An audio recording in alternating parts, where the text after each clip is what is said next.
Yes. Hey, Um, Drew, good morning. how are you? I'm well. How are you? Good. All right. Well, I wanted to just say hit record. Yeah. I'll keep an eye out. I know there's more people going to hop on, but I wanted to share my screen. I'm sure you guys have hopefully already reviewed data from last year, but I wanted to go over that first before we kind of talk about raising the bar and kind of some standards for this year. Um, so interesting data you probably already are aware of, but again, I want you to see it. So if you guys go into MLS, go into market stats, I'm going to get rid of all this and just start over. Um, I want you to just, I do it by resale. So I wanted you guys to kind of separate the new construction.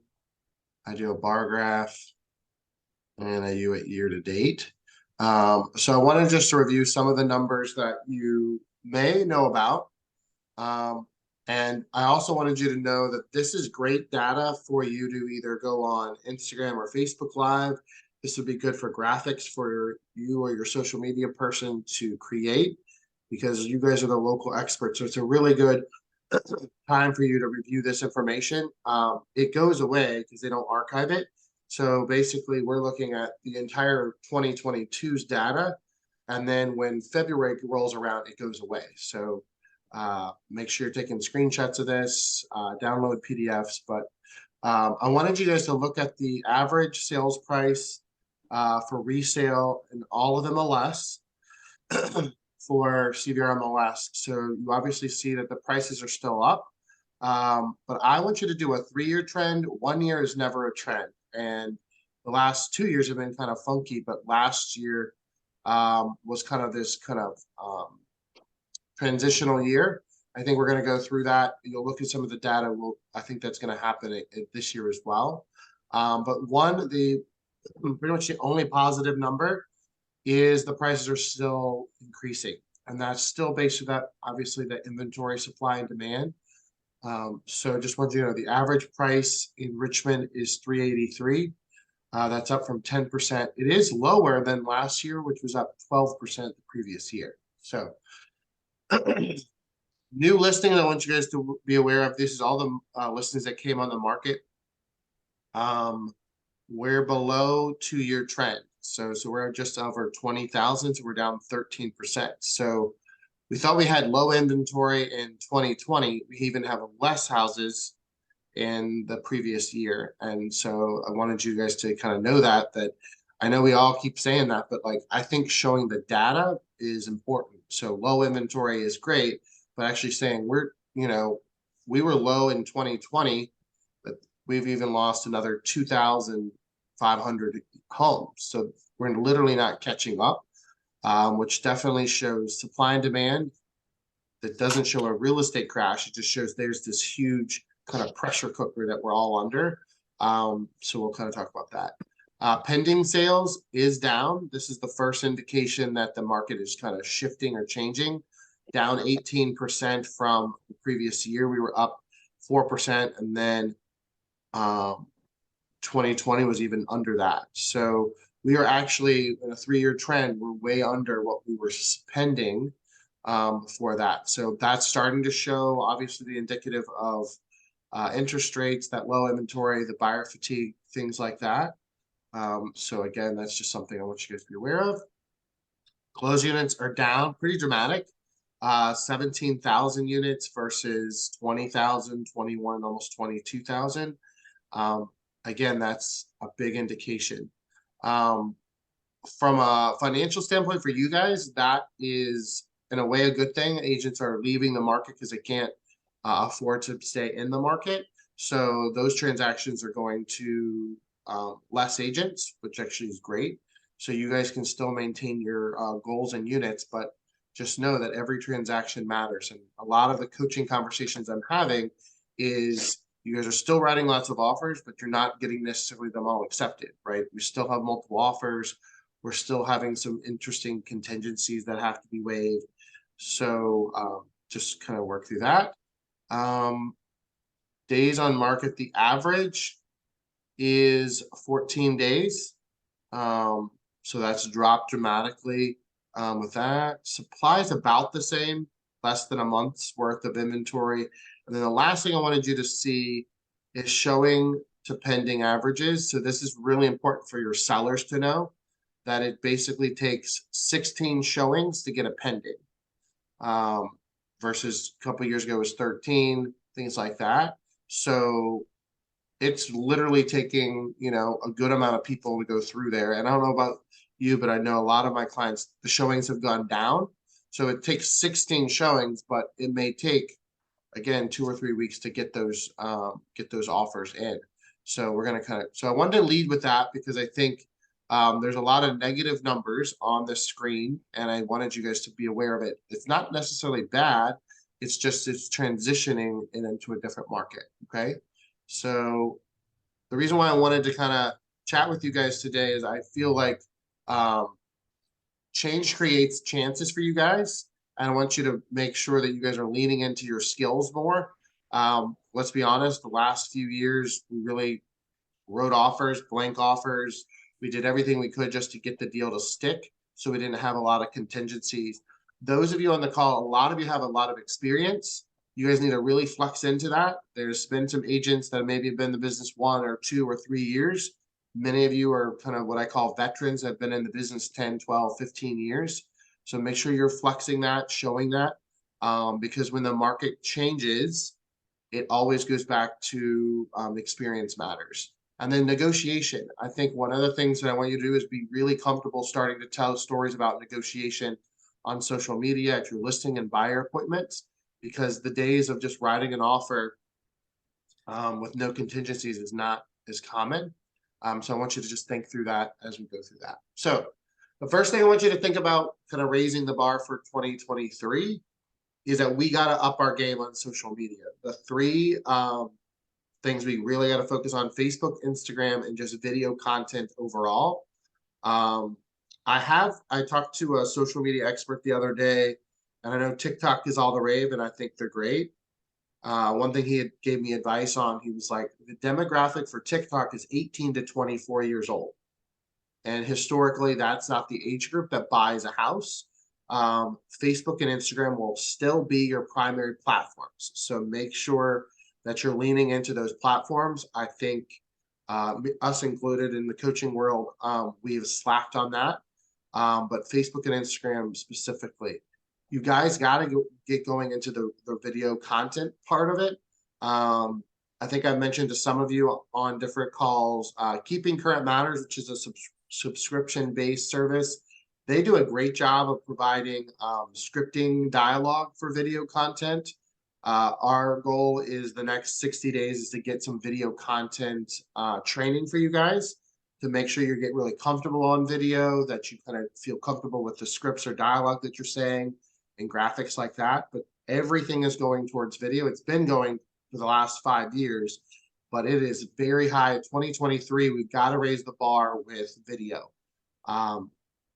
I understand I don't love video, but that's where the trends are. And it really makes sense because when you're communicating with people, they want to see your body language or your tonality and things like that. None of it needs to be perfect, but you got to be humanized in real estate right now. So we always coach you have to have at least 16 posts a month, which is 4 per week. Getting to we show you here like a schedule. Doesn't have to be rocket science, but it does need to be consistent. And a lot of times with reels and video, it goes away pretty fast, right? 24 hours. So it doesn't have to be perfect. It's going to move on. We got to keep the content going. So I think one of the first things of the 6 I want you really to commit to and think about is, how can I raise the bar on my social media? Do I need to hire somebody? Do I need to work on templates, whether it's in Canva or video templates? Do I need to get some more training? Do I need to have more accountability? Because we've got to up our game on social media. There's a lot of agents that have less experience than you, that are not as skilled as you, that are killing it on social media, and that perception becomes reality on social media. So why not use your skills and your experience to push that envelope, right? So I want you to really think about that, and we'll be going into more depth conversations on our one-on-ones, but I'm literally going to be looking at your feeds to look at your video content. And it's not necessarily what you're saying or how you're saying it. It's are you even just doing them, point blank. Okay. Second thing is open houses are back, and we need to kind of raise that bar. We've all done them back in the day, and then we've all slid off. One of the big objections that I'm hearing is, oh, that the buyers are represented. Well, that's changing because the market's changing. So what the agents were doing for them and the agents quote they were working with, they're not getting the properties, right? We saw the inventory down. So I really want you to get back to a standard, at least hosting one a month. It's free advertising for you on social media. It is a face-to-face contact. I mean, I think social media is great, but there's nothing more human than actually looking at another human eyeball to eyeball in the same room. And let's face it, they're getting out of their car, they're driving to an open house for a reason. Your job or your skill is to uncover why they actually did that.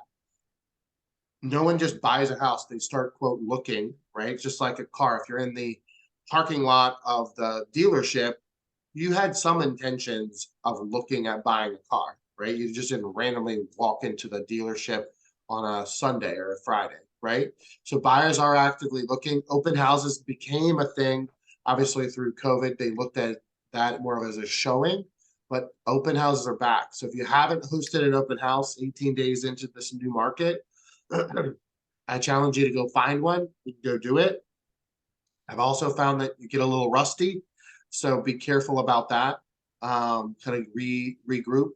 Your goal, I always say the minimum is to get one new lead from an open house, and make sure you have a good follow-up plan. So again, in coaching one-on-one, we're going to talk about this. I want to have accountability behind it because I know it's low-hanging fruit. I know that there's buyers out there that you could pick up. Okay. The third thing is just overall lead generation. So you guys know that we coach to what we call a core 5 activities, and we also have a GPS plan. So core 5 is if you look at your screen on the right, it's 5 activities you do every day. And what we want to coach you to is this should take you no more than 30 minutes. It should take you 20 to 25 max, actually, right? So I already did my core 5 this morning. Text messages, any communication method that you want to use, but you need 5 different social media, 5 different communication methods, right?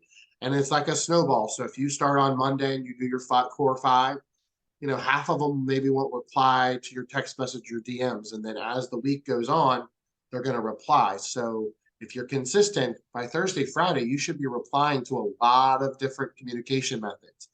Conversations on the phone, voicemails you reach, direct messages, emails, handwritten notes that you popped in the mail from the previous week, right? So I want to make sure that that's actually in your schedule, right? So it needs to be physically put in there. And like I said, it doesn't need to be 3 hours of lead generation, but consistency of those core 5 activities.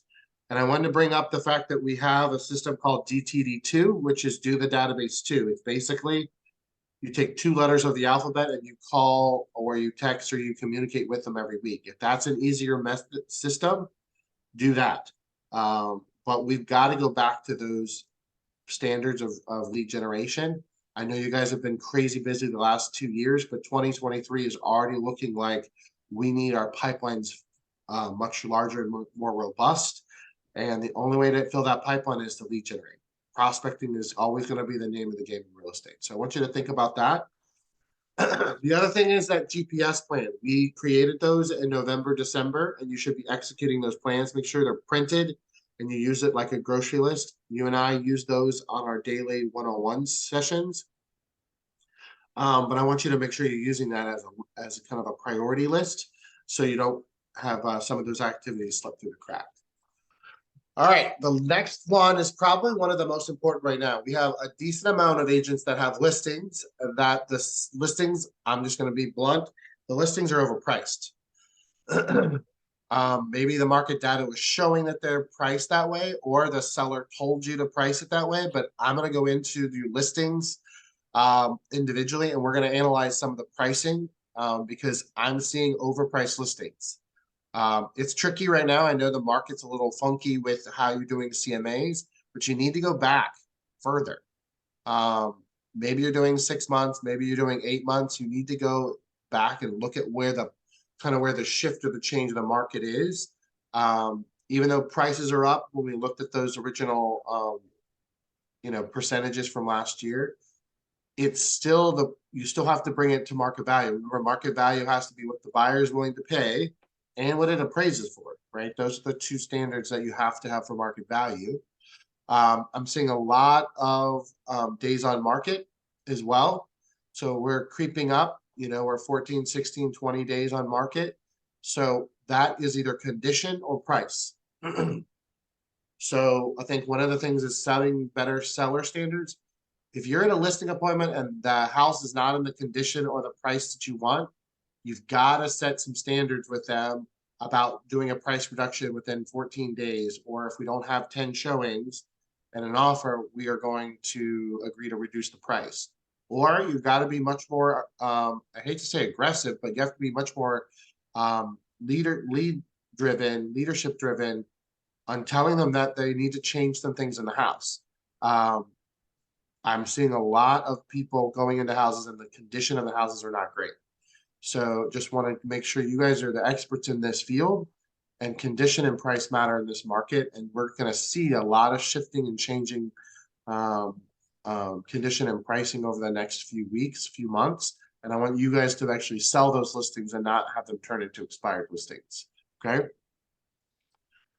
The last couple things I want you to make sure of is like lean into accountability.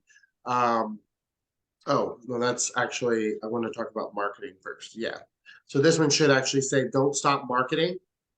I want to make sure, I know you guys are marketing consistently, but some of the agents that I know I coach are cutting back on some marketing.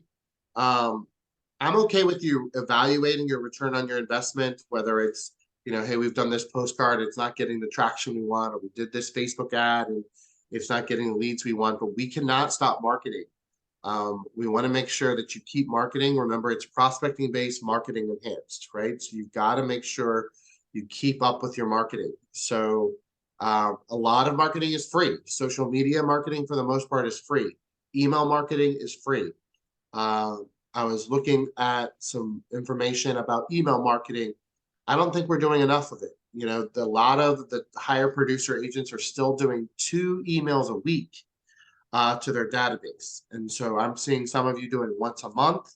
I know we don't want to get spam crazy, but email is still an effective way to market, and it's free, it's easy, it's effective. 2 things about email marketing, though, if you remember, is it has to have a call to action and it has to provide value. So it needs to say, hey, this is what the market's doing. Download this report. Or, hey, this is some tips and strategies for getting your house ready for the market. Contact me for a consultation. So make sure that your email marketing is still there. And again, it does tie into social media marketing as well, but we can't stop marketing just because your transactions may be not as fruitful right now, but we can't stop marketing. And the last one I want you guys to talk about is you need to utilize me more. Lean into accountability with me as your coach. One of the things that I have found is that we're rescheduling appointments. Sorry, I have a frog in my throat to this morning. And I want to make sure you guys are making sure you're attending the one-on-one sessions. Make sure you're thinking about some things about you want to talk about.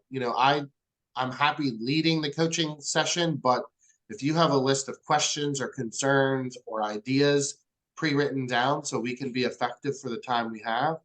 I also want to mention that we're using an app called Marco Polo. I've been using it with a good handful of people now. It's a daily accountability. So it's an app on your phone. Beauty of it is it doesn't get lost in text message world or emails. And only thing you can do is do a quick video update. So I'm happy to send it to you. But a lot of our coaching clients that I coach you guys are going to do one in the morning and say, hey, this is what I'm doing today, coach. And they give me a list of priorities that they're doing. Most likely it's connected to your Core 5 or your GPS. And then at the end of the day, you send me another Marco Polo about what you actually accomplished. And the beauty of it, I get notified and then I'm happy to reply to it. I think it's faster for you and I to do that in between sessions. So I have a lot of people that do it daily. I have some people that do it on a Monday and then they do another one on Friday. but I'm going to be sending you a text message to use this app. It's just good for accountability. It's good for us to kind of rinse and repeat all the things that you have to do. When we do our one-on-one coaching sessions, we go over a lot of stuff. We have a lot of activities that you're planning to do in that 2 week or 1 month time frame. But this daily accountability is going to get you a lot more focused. And it's also, I can tell if your mindset, I can see if you look like you're tired. I can see if you look like you're frustrated or sound frustrated. And so it is a good, also a mindset check for you and I to see how you're feeling. Because you wake up today, you might not be in a great mood, or mindset might be shifted. And I want to be aware of that, so that can affect your accountability. And then overall, coaching should pay for itself. Yes, it's a cost, but it really should be an investment. So if you're utilizing me the way that you should be adding transactions to your business. And if you're not, we need to squeeze more juice out of it. We need to have more accountability. We need to have a deeper, stronger plan. There's some things that we probably need to do to tighten up to keep that going. Okay, so I want you to kind of think through that.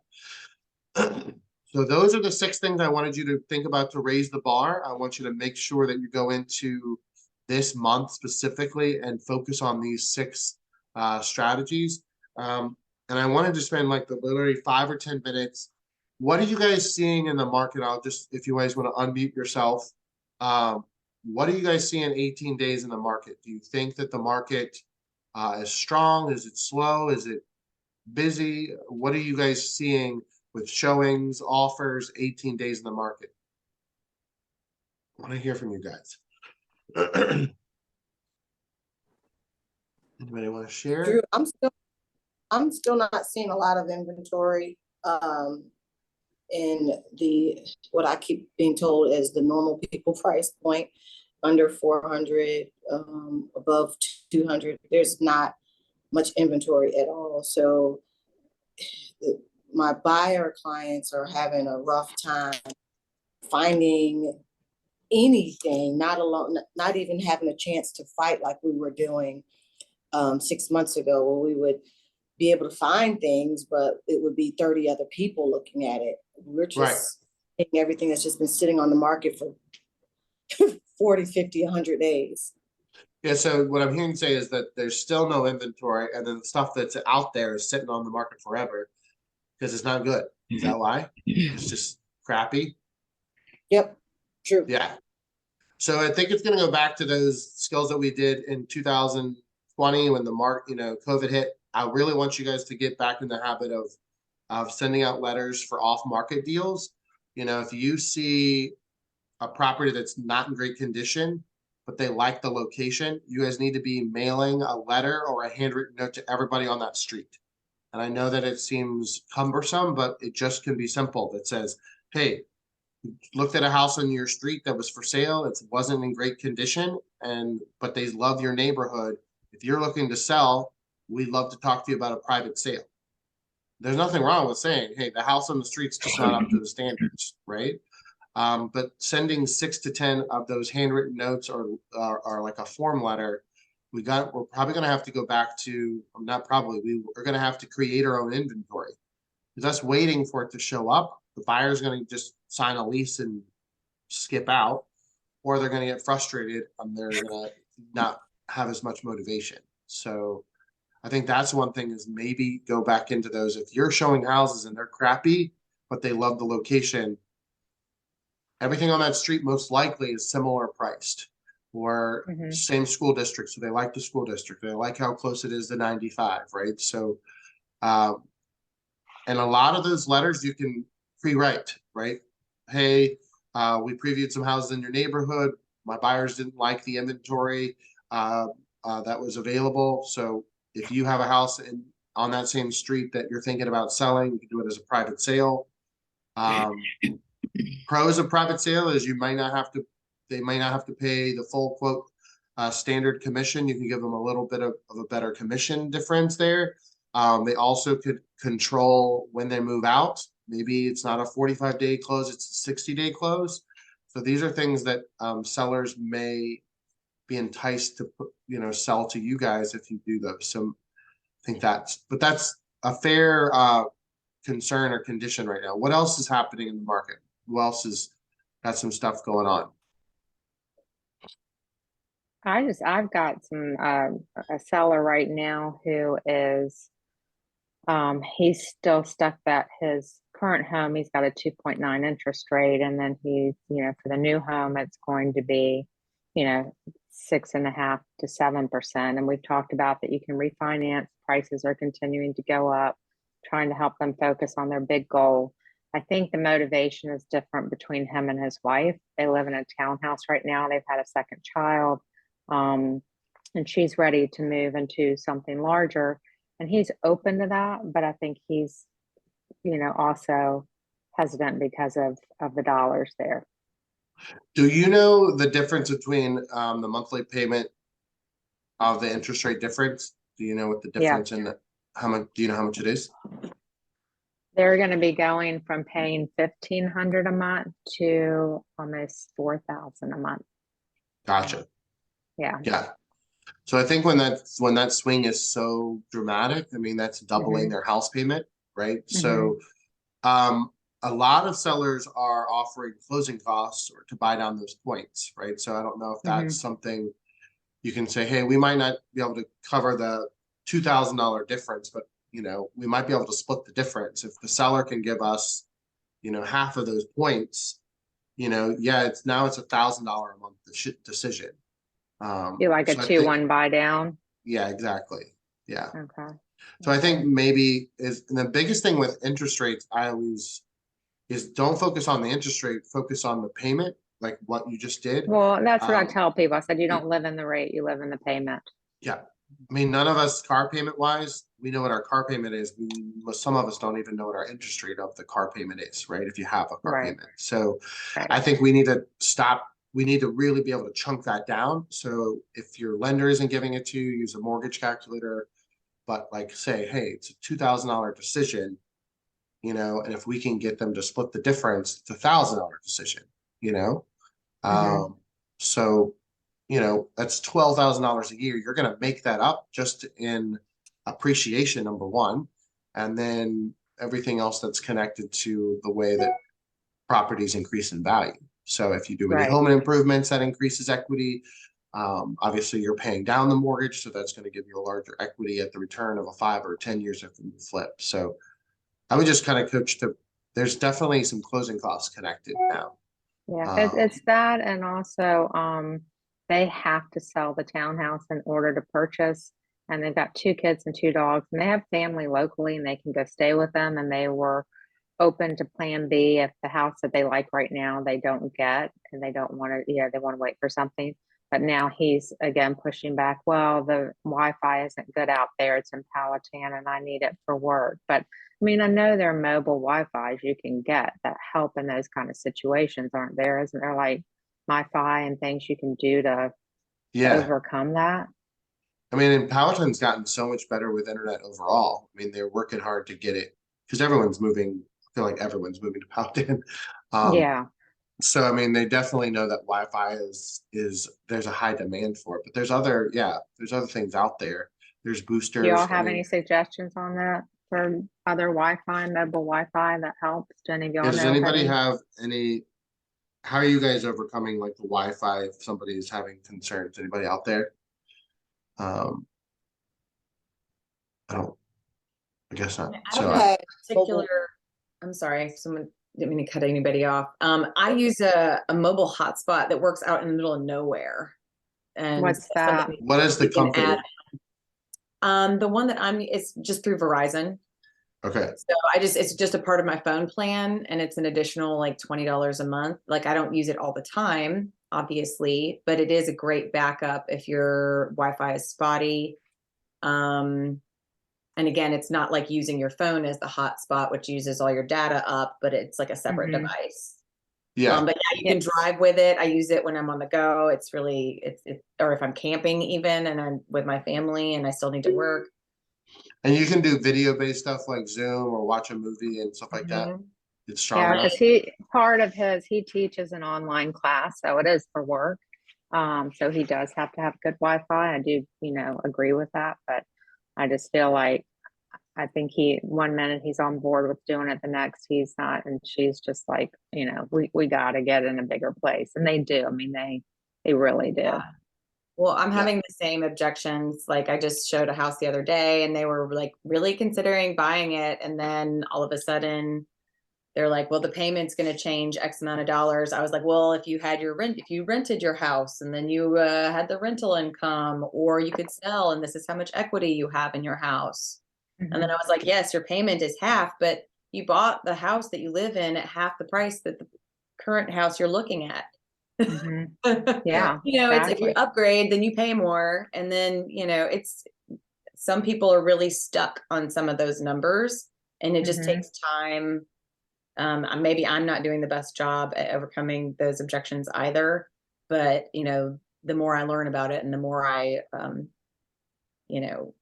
address it, the better I think I become at it. Yeah, I think another just a training suggestion would be, maybe scripts and overcoming objections and things like that. I mean, I Yeah, think that's having a little script practice for our changing market and some of the things that we're having to deal with now that we didn't before. I think all of us could use a little brush up on our skills. yeah, that's a great idea. We can definitely do that because I think the biggest thing is number one is getting into those questions deeper to like really uncover what their motivation is, but that takes that Mhm. dialogue or scripting. And then I think especially with the monthly payment or the interest rates, it's you guys really doing the math, getting really comfortable. Like I just did the math, the difference of that $2,000 difference, it's $65 a day. Mhm. And it's like for $65, a day you're gonna be moving into a property that's better for you. It's much more cohesive to what your family is, and you're building equity on that as well. So I mean, it's not like Yeah. you're losing money. You're not losing the $66. You're actually every day that you pay that $66, you're probably making, $100 on top of that because of just the equity that you're gaining. So you're Right. not losing money, even though you're paying, let's say, a difference in that price. So we just got to get to the point where we can get really comfortable, kind of we call that chunking that down. Because everyone keeps stuck on this interest rate thing, and the interest rates are not bad. I mean, they're at still lower than they've ever historical lows. So it's just Yeah. crazy to me. I think people are just spoiled. What's going on with your sellers? Do you feel like I wanted to kind of do you feel like when you're going on listing appointments, the condition of the properties, the pricing is harder to overcome those condition objections or pricing conditions? Or do you think you're taking fair priced listings and their condition is in good shape? I recently lost a listing to another agent because they agreed to do it for a higher price, and the house Okay. is still sitting there. I told him a max of 435, and that was even pushing it. And he listed it for 467,000, Yeah. and it's still sitting there. It was in good condition, but not like over. It didn't have any major above and beyond what other, comps had. I mean, it had the solar panels, but that's not even necessarily a positive. And he owed money. I think he's trying to compensate for what he owes on the solar panels still and Yeah. trying to recoup that. But it's still sitting there. And then another one I just went on, I think they're going to listen on pricing, but the condition right now is just they have 2 dogs and 2 kids, and they wear the hell out of that house. So Yeah. that's gonna be a tough one. Yeah. Well, one of the first things is going on listing appointments and not either taking a listing or not being chosen as a listing agent because of an agent buying the listing. That's what they're doing, Mhm. right? They're Mhm. buying it at a higher rate, at a higher price. Um, so I think that's a decision that honestly, not taking a listing is actually going to be a decision you guys are need to make because you're spending money on marketing, you're spending money on Mhm. staging and things like that. And if you already know it's overpriced and they're already not motivated to be realistic with the price, as painful as it is to say, it's probably better not to take the listing. Mhm. So I just want you guys to be careful about that because you guys, I mean, seller listings are not cheap. You know, they cost money to market and to brand yourself. So the only other thing I would say is just you could definitely take it at the higher listing price if you have a price reduction plan written in writing on the listing agreement, right? So my standard thing is always if we have 10 showings or 14 days on the market and we don't have an offer, you agree to reduce the price by $5,000. And that's in the listing agreement and they initial that on there. So if it's, you know, 10 showings or 14 days on the market, we don't have an offer, you agree, you know, seller agrees to reduce the price by $5,000. I'd have them initial it. And if they're not willing to do that, then that's the decision you'll have to make. But I wouldn't just buy the listing because it's not something worth it. And then you ultimately it'll become an expired listing and that doesn't look good on you. I mean, that's expired listings exist. I'm sure we've all had them, but that just unfortunately just does show that, you know, the sellers aren't listening to what you're giving them as far as advice. Anybody have any ways that you think that you can overcome that, you know, buying a listing? No, walk away. Yeah.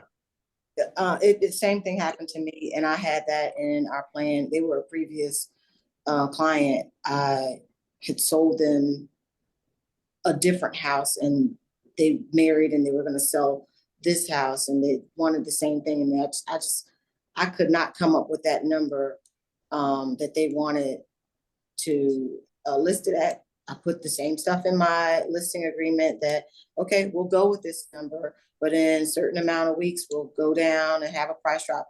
And they just didn't like it. And so. Yep.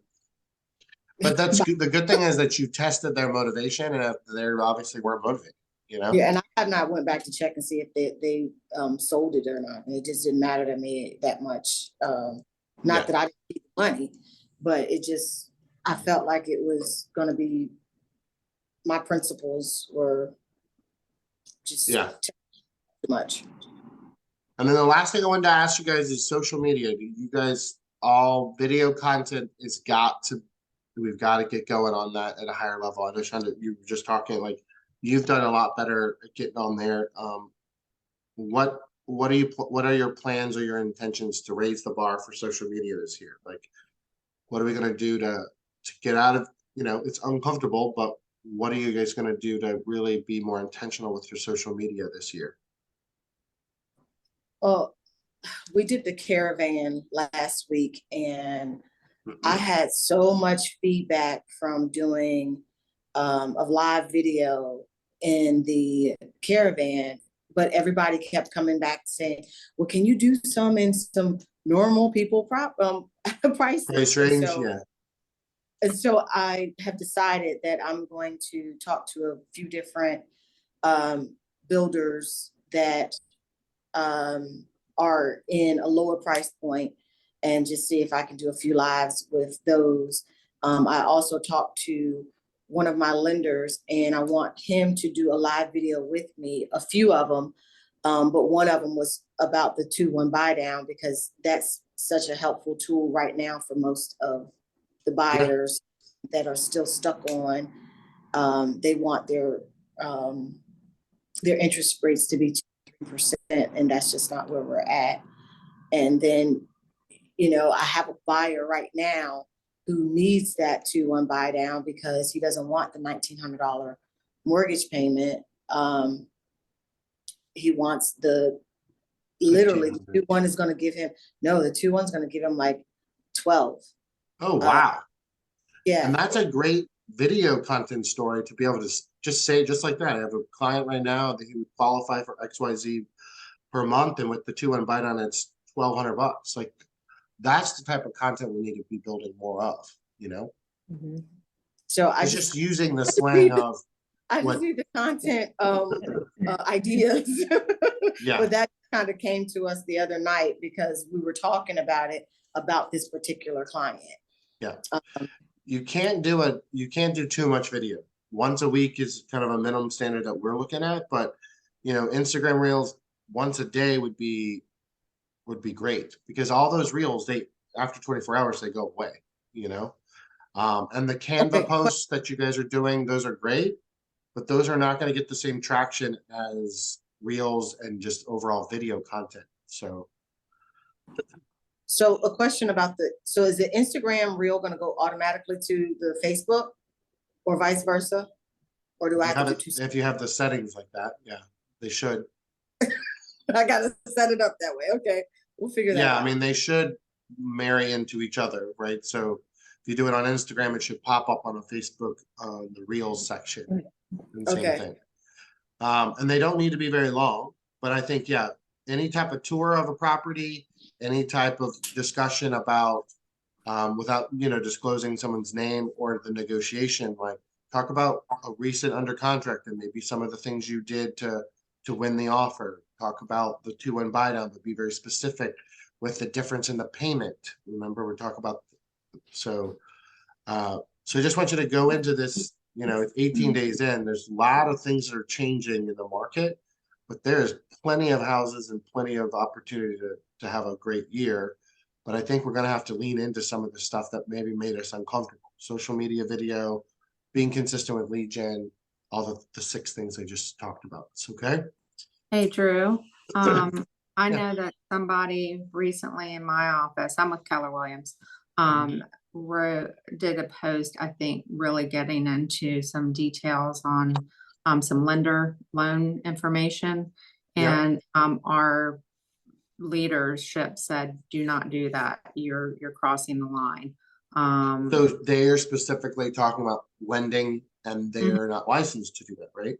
Right, so I think that, if we're getting into specifics on 2-1 buy downs or things like that, maybe it's better to have that lender interview and have Yep. them tell it than for you as an agent to really be getting into those specifics. I don't know where that line is on, I think we can do some general things, but I just think we gotta be very careful. Yeah. Well, I think actually, to be honest, even though you're saying it, if you have a lender with you, Yeah, it's yeah. much more impactful, Mhm. because that's their profession. So, Yeah. you could say, hey, we just had a buyer, they got under contract. I have the lender that helped, my buyer out, and he's just gonna walk you through, what the difference in the payment is. And he can say, buyer Sally did this and that. Yeah. So it's always going to be the source of the source, don't be the resource itself. It's also good because your vendor partners need those leads and those connections too. So that's giving value to them. So yeah, good point. So, all right, y'all. Well, I want you to make Can sure I that interject you, on that one, just a quick yeah, second? please. So, what the lender and I had agreed to do was kind of like me interviewing him as if I was a client, or having the client's questions that I had, say, written down or something. So it wouldn't have been me giving the You information. saying it, it was him So saying it. it's him saying it, but me asking him questions to get him to say, Yeah. and because I don't like to talk lender talk. I don't like to talk lender talk because I don't want to say something that's not true. Right. So I would rather him say it, but like you said, it's on my feed, so I want them to see my face. So yeah. Yeah, and the other thing is that in lending world, just like in real estate world, things change based on a lot of different ingredients, right? It's your credit score, it's the type of house, it's the type of loan. So you can't always say, a $300,000 house is this monthly payment, because that's not necessarily true. There's different taxes, there's different credit scores, there's a lot of things that factor into that payment. And so I think the lender is the one that can kind of, decipher what those ingredients are. So, well, good. Well, why don't you just kind of go into the rest of this week, kind of thinking about kind of sharpening those, raising the bar and kind of sharpening those skills. So thank y'all and have a good week, and make sure as you guys go with coaching sessions with me, we have increased accountability. I want to make sure you guys have some good goals and some strong plans. So I'm here to motivate you, but I'm also here to have accountability conversations. Okay. All right. Well, have a good day, y'all. And I'll see you at our one-on-ones. Okay. Okay, thanks. Yeah, thank Bye, you. everybody.